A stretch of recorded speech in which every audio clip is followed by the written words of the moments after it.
Hello everyone, আসসালামু আলাইকুম। Welcome back to my channel. আজকে মাত্র 2 কাপ আটা আর 1 কাপ চালের গুঁড়ো দিয়ে মজাদার একটি নারকেল ফুলি তৈরি করে দেখাবো। এই নারকেল ফুলটা খেতে যেরকম মজা তেমন মুচমুচে এবং টেস্টি।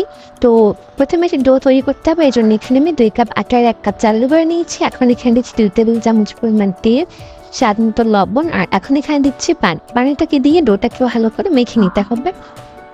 তো এখন আমি ২ বার এখানে পানি দিই। এটা আপনারা পরিমাণ মতো পানি দিবেন, দিয়ে এটাকে মেখে নেবেন। তো আমি ডোটাকে এভাবে মেখে নিয়েছি।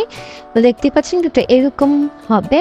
তো এই পর্যায়ে ডোটাকে আমরা ঢাকনা দিয়ে ২০ মিনিটের মতো সাইডে রেখে দেবো। আর এই সময়টাতে আমাদের এটার ভিতরে দেওয়ার জন্য নারকেলের পুরটা। তো চুলায় একটা ফ্রাইং প্যান বসিয়ে এখানে নারকেল দিয়েছি। নারকেলটাকে আমি ভেজে নিয়েছি এরকম ব্রাউন কালার হয়ে আসা পর্যন্ত, তেল না দিয়ে। আর এখন আমি যে ডোটা মেখেছিলাম সেখান থেকে কিছু অংশ নিয়ে রুটি বানিয়ে নিয়েছি। এখন একটা ছোট গ্লাস দিয়ে আমি এটার এই যে রুটিটাকে গোল গোল করে কেটে নিচ্ছি। আপনারা যেটা কুকিং কাটারটাও ইউজ করতে পারবেন। আর এখন আমি এরকম গোল গোল শেপে কেটে নিয়েছি। আর এখন আমার চামচের মাধ্যমে নারকেলের যে পুরটা তৈরি করেছিলাম এই পুরটাকে দিয়ে এভাবে আমি শেপ দিয়ে দিচ্ছি। আমি আপনাদের বোঝার সুবিধার্থে ২টাকে এভাবে শেপ দিয়ে দেখাচ্ছি। আপনারা আশা করি একটু মনোযোগ দিয়ে দেখলে কীভাবে শেপটা দিচ্ছি সেটা বুঝতে পারবেন।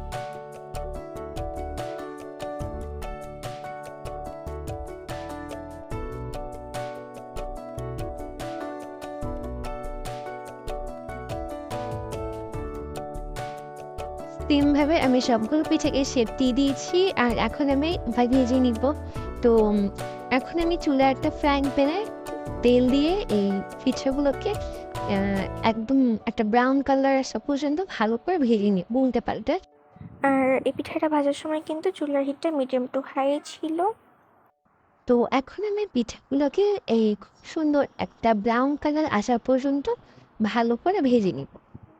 তো এই পর্যন্ত পিঠাটা কিন্তু ভাজা হয়ে গিয়েছে। এখন আমি এটাকে তুলে পরিবেশন করে নিচ্ছি। তো থ্যাংকস ফর ওয়াচিং। সাবস্ক্রাইব